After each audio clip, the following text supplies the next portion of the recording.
Solar panel खतरात का बायस भी बन सकते हैं, एहतियात कैसे करें?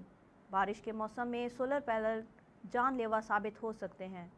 सोलर पैनल्स आमतौर पर महफूज होते हैं, मगर इनमें भी तारें और इलेक्ट्रॉनिक कंपाउंड शामिल होते हैं जो बारिश के मौसम में ख़तरा बन सकते हैं। इन खतरों में पहला ख़तरा है बरक़ी झटका। अगर सोलर सिस्टम में कोई ख़राबी हो जाए या पानी सोलर पैनल में दाखिल हो जाए तो करंट लगने का ख़तरा बढ़ जाता है। दूसरा ख़तरा आपका है, अगर सोलर पैनल में पानी दाखिल हो जाए तो शॉर्ट सर्किट हो सकता है और कई सूरतों में ये आग पकड़ सकता है। तीसरा ख़तरा फिसलने का है। बरसात के मौसम में छतों पर लगे सोलर पैनल्स के करीब जाने से गुरेज करें, क्योंकि पाँव फिसलने की सूरत में आप ज़ख्मी हो सकते हैं। आखिर इन ख़तरों से कैसे बचा जाए?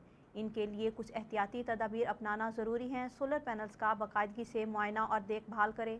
इसे बाकायदगी से चेक करवाएं ताकि किसी भी खराबी से पहले ही निपटा जा सके। मुनासिब तनसीब को यकीनी बनाएं। किसी तजर्बाकार टेक्नीशियन के ज़रिए सोलर पैनल्स की तस्दीक और देखभाल करवाएं। पैनल्स की सही सिमत और ज़ाविया मुंतखब करें ताकि वो ज़्यादा से ज़्यादा रोशनी जज़ब कर सकें और बारिश के मौसम में इनमें पानी ना जमा हो। शदीद बारिशों के दौरान सोलर पैनल्स को हाथ लगाने या इनके करीब जाने से गुरेज करें।